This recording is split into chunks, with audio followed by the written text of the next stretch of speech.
Добрый день, снова с вами Екатерина. И сейчас я хотела бы небольшой расклад выполнить. Это как бы старинная, наверное, старинный пасьянс. Стучит, гремит, дверь откроет и сердце успокоит. Вот мы сейчас с вами посмотрим, что же к вам стучит. Да? Стучит — это то, что может случиться с вами в течение 3-6 месяцев. Так, итак, что же к вам стучит?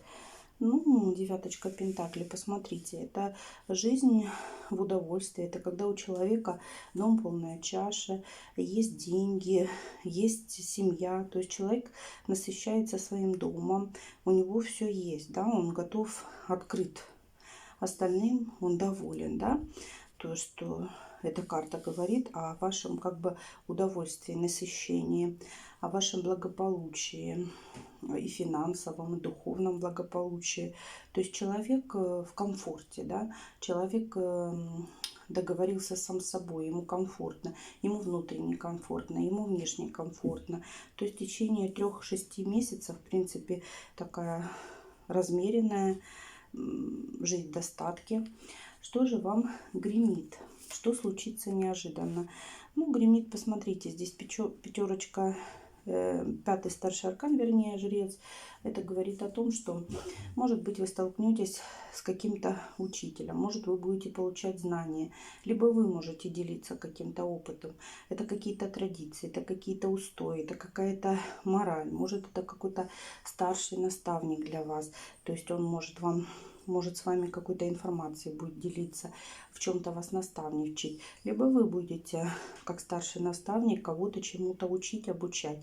Ну, либо еще может быть какое-то обучение у вас произойдет. И что же вам дверь откроет? То, что вот-вот, то, что стоит на пороге. Ну, дверь откроет это старший аркан императрица.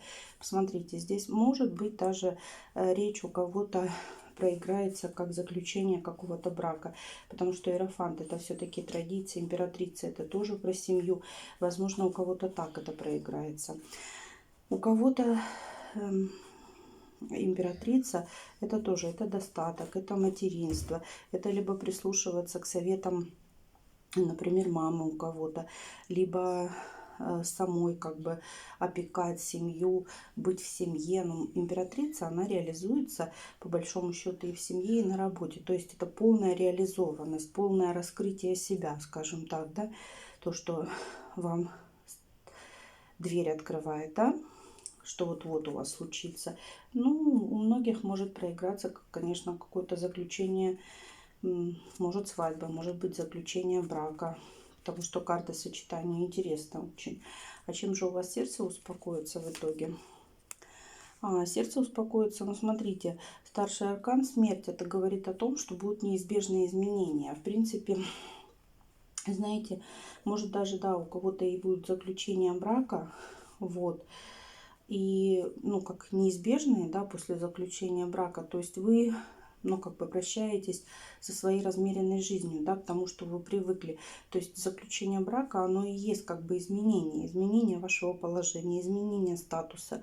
Смерть говорит о неизбежности, да, неизбежности изменений, которые должны произойти у вас в жизни. Вот.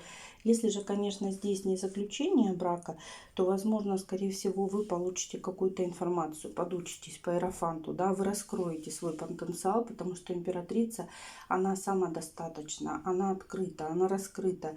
И смерть говорит о том, что вы будете двигаться дальше уже в измененной форме, даже, скажем так, в улучшенной форме вас, да. Вот.